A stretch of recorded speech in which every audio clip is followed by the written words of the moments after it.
The cherry orchard এই নাটকটাকে সংক্ষেপে আমি বলবার চেষ্টা করব। মেবি 15 মিনিটসের মধ্যে, 15 মিনিটের মধ্যে আমি পুরো নাটকটাকে সামনে রাখার চেষ্টা করব। 15 মিনিটের মধ্যে যখন বলতে যাচ্ছি, তাহলে স্বাভাবিকভাবে বুঝতে পারছো কিছু কিছু বিষয় কাটছাট আমাকে করতে হবে, কিন্তু গল্পটা যাতে মাথায় থাকে, মাথার মধ্যে যাতে ঢুকে যায়, তার ব্যবস্থাটা আমি করছি। দ্য চেরি অর্চার্ড লিখছেন অ্যান্টন চেকভ, একজন রাশিয়ান প্লে রাইট, বুঝতে পারলে কিনা? 1904 লেখা হচ্ছে। আর জনরা যেটা, এটার যে টাইপটা, ক্যাটাগরিটা, সেটা একটু বড় অদ্ভুত উড়ে লাগবে।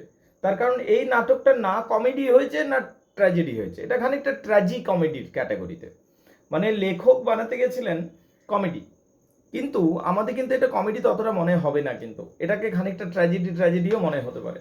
তো এটা একটা ট্র্যাজি কমেডি ক্যাটাগরির একটা অংশ বলতে পারো, সম্মিলিত কিছু hybrid, kind of hybrid play এটাকে তুমি বলতে পারো, ঠিক আছে? এর মধ্যে কমেডিও পাবে এবং স্যাডনেসও পাবে, বুঝতে পারলে কিনা? ফানি সিচুয়েশন রয়েছে এবং ইমোশনাল সিচুয়েশনও রয়েছে, এরকম একটা বিষয়।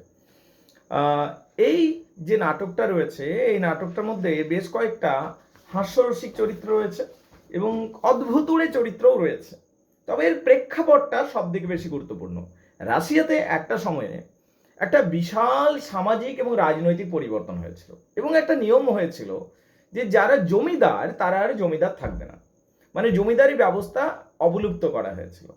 এবং যারা হঠাৎ করে, মানে যারা বিশাল জমিদার ছিল, বিরাট বড় লোক ছিল, তারা হঠাৎ করে তাদের কাছ থেকে জমি জমা সব চলে গেল। মানে জমি জমা ছিল, কিন্তু যে বিশাল জমি জমা তার অনেকাংশে কিন্তু বাদ হয়ে গেল। এবং তারা যে গ্রামের মানুষের কাছ থেকে জোর জবরদস্তি ট্যাক্স নিত, সেই ট্যাক্স নেওয়ার প্রথাটাও বন্ধ হয়ে গেল। এই যে হঠাৎ করে পরিবর্তনটা এসেছিল, এটাতে অনেক ধনী মানুষ সমস্যায় পড়েছিল। এইরকম একটা প্রেক্ষাপটে এইরকম একটা ধনী মানুষের এবং এইরকম একটা ধনী পরিবারের গল্প, দ্য চেরি অর্চার্ড। এদের একটা বাগান আছে, দ্য চেরি অর্চার্ড। অর্চার্ড মানে বাগান, চেরি ফলের বাগান। এখন চেরি ফল কিসের প্রতীক? রয়্যালিটির প্রতীক। মানে মানে সম্ভ্রান্ত পরিবার বা রাজকীয় পরিবার বা রয়্যালিটি, ঠিক আছে, বা অ্যারিস্টোক্রেসি, এইগুলোর প্রতীক, বুঝতে পারলে? নাটক শুরু হচ্ছে মে মাসের শীত, নাটক শুরু হচ্ছে মে মাসের একটা শীতল সকাল থেকে। মে মাসের একটা শীতল সকাল, সময়টা চলছে 1800, বুঝতে পারলে কিনা? দেশ হচ্ছে রাশিয়া। এবারে এখানে একটা লেডি রয়েছেন, একটা ধনী মহিলা রয়েছে, তাকে নিয়ে গল্পটা। সেই লেডির নাম হচ্ছে ম্যাডাম রেনেস্কি, বুঝতে পারলে কিনা? দেখতে অতীব সুন্দর, ঠিক আছে? এবং এনার একটা চেরি অর্চার্ড আছে, বুঝতে পারলে কিনা? সেই চেরি অর্চার্ডটা তো দারুণই দেখতে, এবং সেই চেরি অর্চার্ড এই ম্যাডাম রেনেস্কির খুব প্রিয়, বুঝতে পারলে কিনা? এখানে আরো কয়েকটা চরিত্র রয়েছে, সেই চরিত্রগুলোর মধ্যে লোপাকিন্স বলে একটা খুব গুরুত্বপূর্ণ ক্যারেক্টার রয়েছে। তাছাড়াও আরো বেশ কয়েকটা চরিত্র রয়েছে, ঠিক আছে? এবং সব ক্যারেক্টারগুলোই কিছু না কিছু রোল প্লে করেছে। আগে ম্যাডাম রেনেস্কি সম্বন্ধে জেনে যাক। ম্যাডাম রেনেস্কির স্বামী কিছুদিন আগে মারা গেছে। তারপরে দুর্ঘটনাগ্রস্ত কারণবশত, মানে ভেরি স্যাডলি, তার ছেলেও মারা যায়। তাহলে ম্যাডাম রেনেস্কির হাজবেন্ড মারা গেছে কিছুদিন আগে, তার কিছুদিন পরেই, মানে কয়েক বছর পরেই তার বাচ্চা ছেলেটাও মারা যাচ্ছে, ঠিক আছে? এরপর ম্যাডাম রেনেস্কি খানিকটা একা হয়ে যাচ্ছেন, বা ম্যাডাম রেনেস্কি খানিকটা লোনলি ফিল করছেন। এই একাকিত্ব থেকে তিনি বাঁচবার জন্য তিনি কি করছেন, প্যারিস চলে যাচ্ছেন। এবং সেখানে প্যারিসে তার প্রেম হচ্ছে, তার একটা বয়ফ্রেন্ড জোগাড় হচ্ছে, এবং সেই বয়ফ্রেন্ডের সাথে শিফট করে যাচ্ছে প্যারিসে। এবার ম্যাডাম রেনেস্কি, তাহলে নিজের হাজব্যান্ড মারা গেছেন, ম্যাডাম রেনেস্কির ছেলে মারা গেছে, কিন্তু ম্যাডাম রেনেস্কির মেয়ে আছে। সেই মেয়েটাকে সে ঘরে রেখে দিয়ে, যে এখন যুবতী, ঠিক আছে, ম্যাডাম রেনেস্কির নিজের মেয়েকে ঘরে রেখে দিয়ে বাইরে চলে গেছেন, প্যারিসে চলে গেছেন নিজের বয়ফ্রেন্ডের সাথে, বুঝতে পারলে কিনা? এই হলো ম্যাডাম রেনেস্কি, একটা মধ্যবয়স্ক মহিলা বলতে পারো। এবং নিজের সংসার ছেড়ে দিয়ে উনি কোথায় আছেন? ইনি প্যারিসে থাকেন নিজের বয়ফ্রেন্ডের সাথে। নিজের সংসার, ঘর বাড়ি এবং মৃত ছেলের স্মৃতি থেকে বহু দূরে তিনি স্পেনে থাকেন। কোথায় থাকেন? স্পেনে। কেন? সরি, প্যারিসে থাকেন। কেন থাকেন? তার কারণ প্যারিসে তার একটা বয়ফ্রেন্ড আছে, সেই বয়ফ্রেন্ডের সাথে তিনি এখন একসাথে থাকেন। এবার তার বয়ফ্রেন্ডটা কি করছে, ম্যাডাম রেনেস্কির যা কিছু টাকা পয়সা, গাড়ি বাড়ি ছিল, সব খরচ করিয়ে দিচ্ছে। এবং সেই প্রেমিক তাকে একদিক থেকে তাকে লুট করে নিচ্ছে, তার সমস্ত টাকা পয়সা উড়িয়ে দিচ্ছে পুরো, বুঝতে পারলে কিনা? এবং একেবারে নিঃস্ব করে দিচ্ছে তার প্রেমিক, বুঝতে পারলে কি, ম্যাডাম রেনেস্কিকে। এবং ম্যাডাম রেনেস্কি যা কিছু টাকা পয়সা ছিল সব কিছু একদম নিয়ে নিচ্ছে। তখন ম্যাডাম রেনেস্কি আত্মহত্যার কথা ভাবছে, সুইসাইড করে নেবো ভাবছে।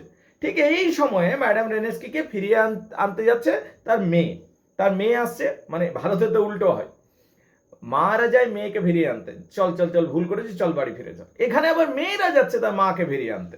ভাবো এই ব্যাপারটা, বুঝতে পারলে কিনা। তো যাই হোক, ম্যাডাম রেনিস্কিকে ফিরিয়ে আনছে তার পরিবার পরিজনরা, এবং সবাই মিলে বাড়ির পরিবার পরিজন সবাই ওয়েট করে রয়েছে যে আজ ম্যাডাম রেনিস্কি আমাদের বাড়িতে আসবেন। ম্যাডাম রেনিস্কি যখন বাড়িতে ফিরছেন তখন সবাই খুব উৎসাহের সাথে ম্যাডাম রেনিস্কিকে ওয়েলকাম করছেন, এবং একটা পুরো হ্যাপি অ্যাটমসফিয়ার তৈরি হচ্ছে, যেখানে ম্যাডাম রেনিস্কি বাড়ি ফিরে আসছেন। ম্যাডাম রেনিস্কি বাড়ি ফিরে আসছেন, এবং এই এই সময়টাতে যে যতগুলো চরিত্র রয়েছে সবাই ম্যাডাম রেনেস্কিকে নিজের মতো করে কি করছে, ওয়েলকাম করছে। ম্যাডাম রেনেস্কির উপস্থিতিতে যে বাড়ি ফিরে এলেন, সেখানে প্রত্যেকটা চরিত্র ম্যাডাম রেনেস্কিকে কিন্তু খুব পছন্দ করে, এইটা আমরা বুঝতে পারছি। কিন্তু ম্যাডাম রেনেস্কির কিছু গন্ডগোল আছে, ব্যাপার আছে। অতি খরচ করে থাকেন, মানে অতি ব্যয় করে থাকেন, টাকা পয়সা থাকুক না থাকুক উড়িয়ে দেয়, বুঝতে পারলে কি না। এইটা হচ্ছে ম্যাডাম রেনেস্কি। এবার দ্য চেরি অর্চার্ড যদি নাটকটা আমরা উপভোগ করতে চাই, তাহলে এই নাটকের দু একটা বাকি যে চরিত্রগুলো রয়েছে সেগুলো একটু একটু দেখে নেওয়া দরকার। এই এখনো পর্যন্ত যা কিছু জানলাম আমরা কম বেশি ম্যাডাম রেনেস্কি সম্বন্ধে জানলাম, ঠিক আছে। এরপর যে বাকি চরিত্রগুলো রয়েছে সেগুলো সম্বন্ধে একটু একটু আমরা জানবো, ঠিক আছে। তবে ম্যাডাম রেনেস্কি সম্বন্ধে আরো একটা দুটো কথা বলে দিই তার আগে। তাহলে ম্যাডাম রেনেস্কি তাহলে কেমন মহিলা?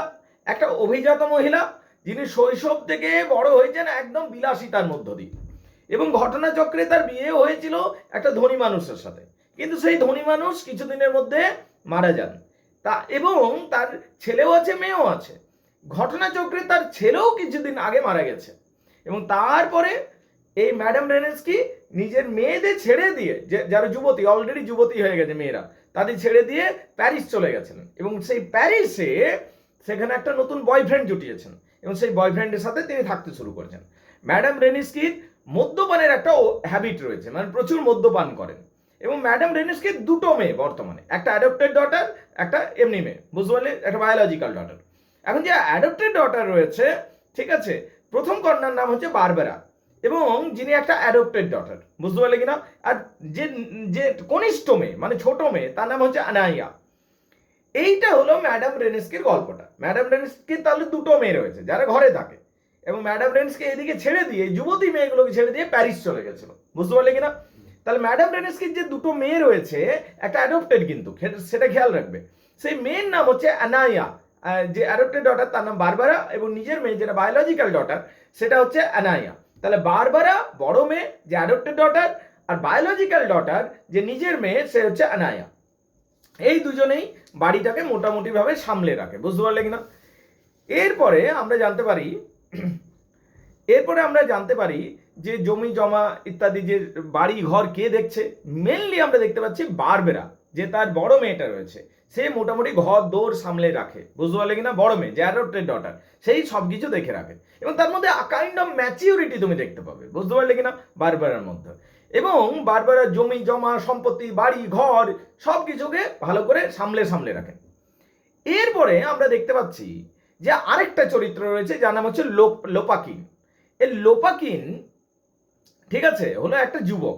লোপাকিন হলো একটা যুবক, কিন্তু এবং এই সেই লোপাকিনের সাথে এর একটা প্রেম রয়েছে, কার? বারবেরার, যে আরেকটা ডটারের। লোপাকিনের সাথে মোটামুটি আমরা একটা অনুমান করতে পারি যে তার একটা প্রেম রয়েছে।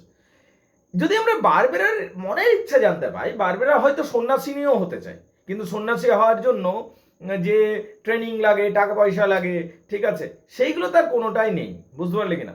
তাই সে সন্ন্যাসী হওয়ার ইচ্ছা থাকলেও সেটা হয়তো কোনোদিনই সম্ভবপর হবে না, তাই একটু সে দুঃখী থাকে। এবার ম্যাডাম রেনেস্কির যে দ্বিতীয় কন্যা রয়েছে তার সম্বন্ধে জেনে নিই। ম্যাডাম রেনেস্কির যে দ্বিতীয় কন্যা তার নাম হলো আনাইয়া। কি নাম? আনাইয়া। এই আনায়া হলো একটা সহজ সরল একটা নিষ্পাপ মেয়ে, সে অত সাত পাঁচ বুঝে না বাবু। তার একটা বয়ফ্রেন্ড আছে, সেই বয়ফ্রেন্ডটা একটা কমিউনিস্ট বা মার্ক্সবাদী চিন্তাধারায় বিশ্বাস করে। এই বয়ফ্রেন্ডটা কে? যে আনায়ার যে ভাই ছিল, যে এখন মারা গেছে বাই দ্য ওয়ে, তাকে পড়াতে আসতো, মানে টিউটার। বাড়িতে একটা টিউটার আসতো আনায়ার ভাইকে পড়ানোর জন্য। সেই ছেলেটাকে অ্যানায়ের ভালো লাগতো। এখন সেই ছেলেটাই এই অ্যানায়ের বয়ফ্রেন্ড, বুঝতে পারলে? এখন তার ভাই তো মারা গেছে, জলে ডুবে মারা গেছে, তখন থেকে পড়াতে আসে না ঠিকই, কিন্তু অ্যানায়ের সাথে সেই টিউটারটার যে তার ভাইকে পড়াতো, তার একটা খুব ভালো প্রেমের সম্পর্ক গড়ে উঠেছে, বুঝতে পারলে কিনা? অ্যানায়া ম্যাডাম রেনেস্কির কে সান্ত্বনা, ম্যাডাম রেনেস্কিকে কোনোভাবে হয়তো সান্ত্বনা দিচ্ছেন, কিন্তু অ্যানায়াকে লেস অর মোর আমরা দেখতে পাই যে এ তার প্রেমিকের সাথে অনেক বেশি, প্রেমিকের দ্বারা অনেক বেশি মানে ইনফ্লুয়েন্স, প্রভাবিত, এইরকম আমরা ক্যারেক্টারগুলোকে দেখতে পাচ্ছি, ঠিক আছে?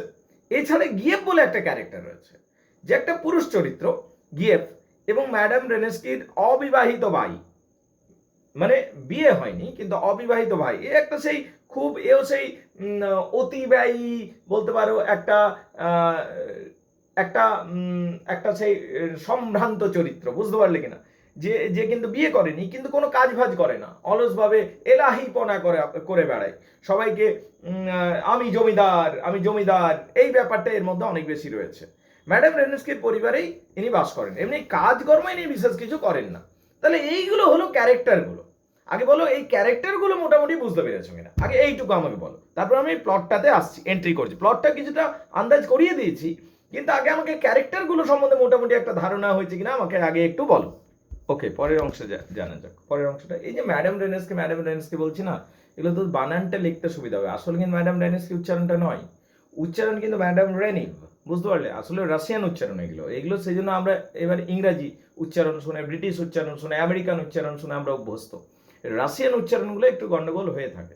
তো এটা অ্যাকচুয়াল উচ্চারণটা ম্যাডাম রেনেস্কি যেটা বলছি, ম্যাডাম রেনিভ, বুঝতে পারলে কিনা? তাও এই রেনিভটাও ঠিক হচ্ছে না। তো ট্রপিমভ রয়েছে, অ্যানায়া রয়েছে, লোপাকিন্স রয়েছে, ফেয়ার্স রয়েছে, ঠিক আছে, স্যালটে রয়েছে, ইয়াসা রয়েছে, ড্যানিশিয়া রয়েছে, এপিকডপ রয়েছে, এরকম করে অনেকগুলো আমরা চরিত্র দেখতে পাবো, বুঝতে পারলে কিনা? Let's get start, come to the plot. এখানে একটা পরিবার রয়েছে, এক কথায় একটা ধনী পরিবার রয়েছে, যে ধনী পরিবারের এখনো আর্থিক অবস্থা খুব খারাপ, এবং তাদের এই যে ধনী পরিবারটা রয়েছে, তাদের প্রচুর আর্থিক ঋণ হয়ে আছে, বুঝতে পারলে কিনা? এবং এতটাই আর্থিক ঋণ হয়ে আছে যে তারা ঠিক করে এটাকে চালাতে পারছে না। যদি তারা ঋণ শোধ করতে না পারে, তাহলে হয়তো তাদের যে এই শখের বাগান, চেরি অর্চার্ড, এমনকি এই ঘর বাড়ি তাদেরকে বিক্রি করতে হবে, বুঝতে পারলে কিনা? মানে এখানে একটা পরিবার পাচ্ছি যারা এলাহি বনায় বিশ্বাস করে, যারা অ্যারিস্টোক্রেসির নেশা থেকে বার হতে পারছে না, অথচ এই পুরো পরিবারটার প্রচুর ঋণ ধার হয়ে গেছে, বুঝতে পারলে কিনা? এবং ঋণ ধারের মধ্যে ডুবে আছে, এবং এমনই ঋণ ধার হয়ে আছে যে এদিকে এমার্জেন্সি বা ইমিডিয়েটলি এই ঋণ ধার চোকানো উচিত, এবং যদি চোকাতে না পারে তাদের সম্পত্তি নিলাম হয়ে যাবে। কিন্তু এত বড় বিপদ সত্ত্বেও, এই আর্থিক যে সংকট উপস্থিত হয়েছে সেটা সত্ত্বেও, না ম্যাডাম রেনেস্কি, না গিয়েভ, কেউ বুঝে, কেউ কিছু বোঝে না, এগুলো কেউ বুঝতে চায় না, বুঝতে পারলে? তারা অতীতের স্মৃতিতে ডুবে থাকে, যে আমরা হলাম জমিদার, ঠিক আছে, আমাদের কোনো কাজ করবার দরকার নেই, আমরা এলাহি ভাবে থাকবো, এই যে চিন্তাধারা, এটা থেকে এরা বেরিয়ে হতে পারছে না, বুঝতে পারলে কিনা? একটা সময় এদের একটা প্রতিবেশী আছে, সেই প্রতিবেশীর নাম হচ্ছে লোপাখিন। লোপাখিন একজন ধনী ব্যবসায়ী, বুঝতে পারলে কিনা? একটা সময় এ খুব গরিব ছিল লোপাখিন, কিন্তু এখন সে নিজের ব্যবসায়ী বুদ্ধি কাজে লাগিয়ে লাগিয়ে এবং নিজের বুদ্ধিদীপ্ত বিভিন্ন সিদ্ধান্ত নিয়ে এখন সে খুব ধনী হয়ে গেছে। এই লোপাখিন এখন বলছে এই পরিবারটাকে সাহায্য করতে চাইছে, এবং এই লোপাখিন বুদ্ধি দিচ্ছে যে তোমাদের যে চেরি অর্চার্ডটা আছে সেটা অর্ধেকটা বিক্রি করে দাও, এবং অর্ধেকটা যেটা রয়েছে সেইটাকে একটা হোটেলের মতো বা রিসর্টের মতো বানাও, তাহলেই দেখবে তোমরা টাকা পয়সা পেয়ে যাবে এবং এই পরিস্থিতিকে বেঁচে ফিরতে পারবে। কিন্তু এই পরিবারের কেউই চেরি অর্চার্ডকে বিক্রি করতে চায় না। কেন? তার কারণ চেরি অর্চার্ড পুরো এলাকার মধ্যে খুব বিখ্যাত, সেই চেরি অর্চার্ডকে তারা কোনোদিন বিক্রি করবে না, এবং তারা ধারও মেটাতে রাজি নয়। এইরকম যখন পরিস্থিতি, ঠিক আছে, তখন লোপাখিন কিন্তু বারবার বোঝাচ্ছে তাদের প্রতিবেশীর, যে একটা সময় খুব গরিব ছিল, ইনফ্যাক্ট এই লোপাখিনের বাবা দাদুরা এদের বাড়িতে কাজ করেছে, সেই লোপাখিন আজ ধনী ব্যবসায়ী, প্রতিবেশীর ছেলেটা ধনী ব্যবসায়ী, সে এদিকে বোঝাচ্ছে যে চেরি অর্চার্ডটা বিক্রি করে দাও, এবং সেখান থেকে যে টাকাটা পাবে সেটা দিয়ে আর্থিক সংকট থেকে বেরিয়ে আসতে পারবে। কিন্তু এই পরিবারটা কেউ শুনছে না, ঠিক আছে? তার কারণ লোপাখিনের এই আধুনিক চিন্তাধারা এবং ব্যবসায়িক মনোভাব, এই ব্যবসায়িক মনোভাব এবং আধুনিক চিন্তাধারাকে এই পুরনো মানুষরা বা পুরনো মাইন্ডসেটের মানুষরা কোনোভাবে মেনে নিতে পারছে না। ওরা এই লোপাখিনের কথাকে শুনছেই না। এরপরে কি হলো, সময় গড়িয়ে এলো, আস্তে আস্তে সময় যত বেরিয়ে যাচ্ছে এদের বাড়িঘর নিলামের দিকে পরিস্থিতি তৈরি হয়ে গেছে। কিন্তু রেনেসি বলো বা গিয়ে বলো, এরা কেউই এই কথাগুলো কোনো কিছু শুনছে না।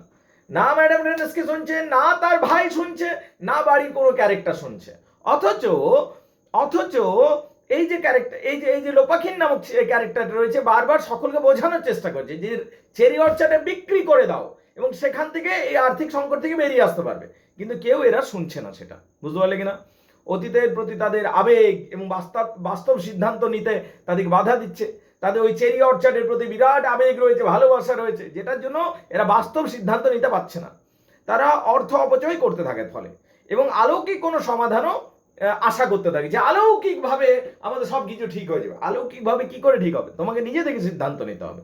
তো অলৌকিক কোনো একটা অসমাধানের আশা করে বসে আছে এরা, বুঝতে পারলে? পুরো পরিবারটা অদ্ভুতই বলতে পারে একটা জমিদারি মাইন্ডসেট, যেখানে এরা ভাবছে যে কোনো না কোনো ভাবে ওই দূর সম্পর্কের কোনো আত্মীয় আন্ট আছে, সে টাকা পাঠিয়ে দেবে। অথচ তারা ভালো করে জানে ওই আন্ট ম্যাডাম রেনেস্কিকে একদম পছন্দ করে না, না পরিবারটাকে পছন্দ করে, বুঝতে পারলে? তো কেন পাঠাবে টাকা পয়সা? তো কিন্তু তারা কোনো প্র্যাকটিক্যাল ডিসিশন নিচ্ছে না। তারা ভাবছে যে না, নিজে থেকে ঠিক হয়ে যাবে, এইটা তারা ভাবছে। নাটকের অন্যান্য চরিত্রগুলোর মধ্যেও সমাজের বিভিন্ন দিক আমরা দেখতে পাচ্ছি। এখানে ট্রপিমভ নামক একটা ছাত্র রয়েছে। ওই যে ট্রপিমভকে সেই টিউটারটা যে আনায়ার সাথে প্রেম করে, বুঝতে পারলে কিনা?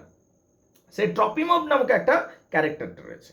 এই ট্রপিমভ একটু বলতে পারে কমিউনিস্ট চিন্তাধারায় বিশ্বাসী। এ ভবিষ্যতের কথা বলে, পরিবর্তনের কথা বলে, অভিজাত সমাজের সমালোচনা করে এবং উন্নত ভবিষ্যতের স্বপ্ন দেখে। আনায়া তার চিন্তা ভাবনা দ্বারা প্রভাবিত হয়েছে, এমনকি আনায়া তাকে ভালোবাসে আসলে, ঠিক আছে?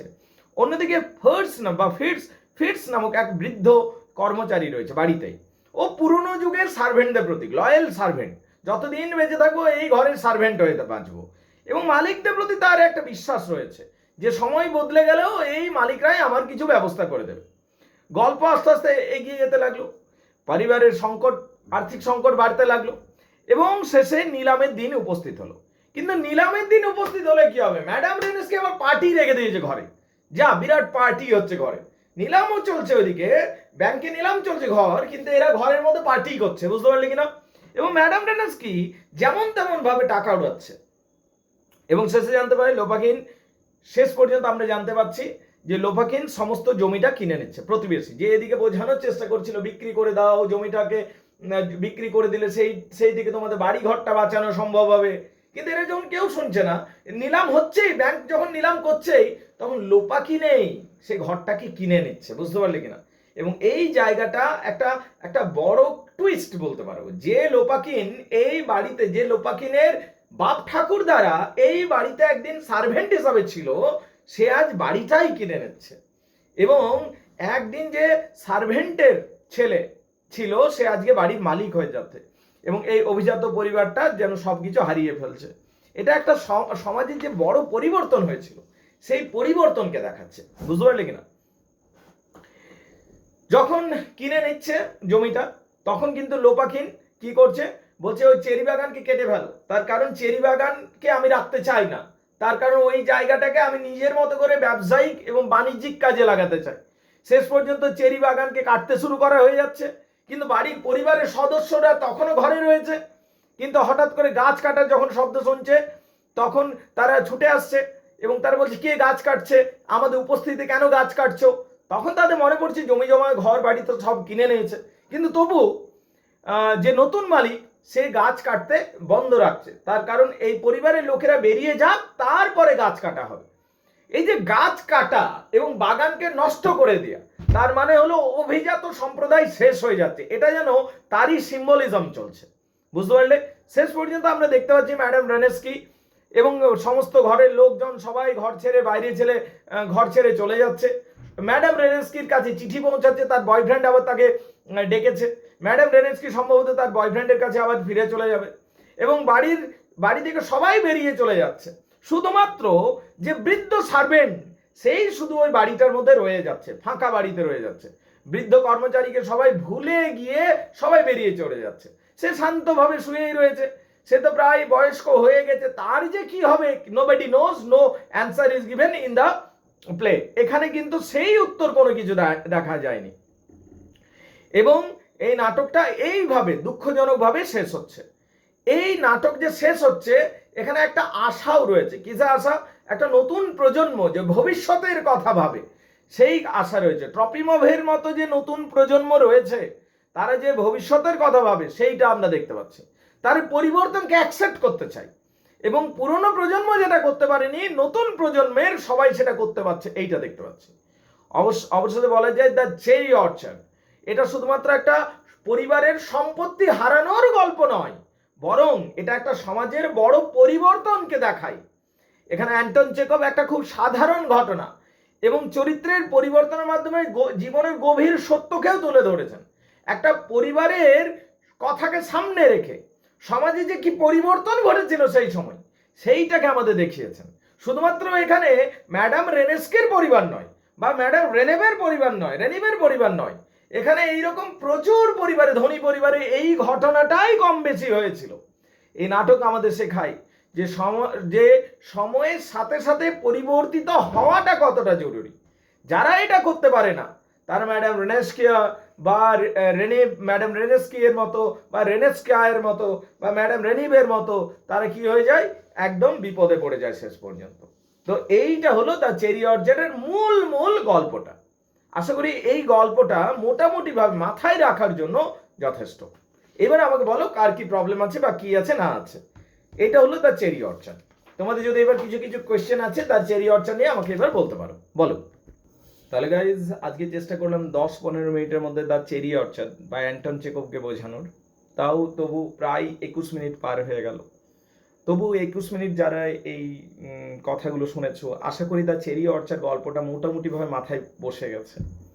Hopefully it's going to be very helpful and productive for your examination and study purpose.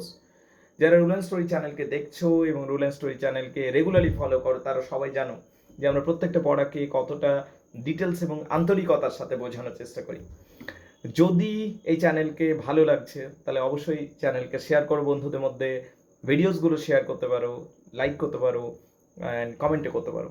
Thank you very much indeed. আর বাই দ্য ওয়ে, যদি আমাদের সাথে অনলাইন ক্লাসে জুড়তে চাও বা আমাদের সাথে হোয়াটসঅ্যাপে জুড়তে চাও, আমি phone number, WhatsApp number share করলাম 8926939467, 8926939467।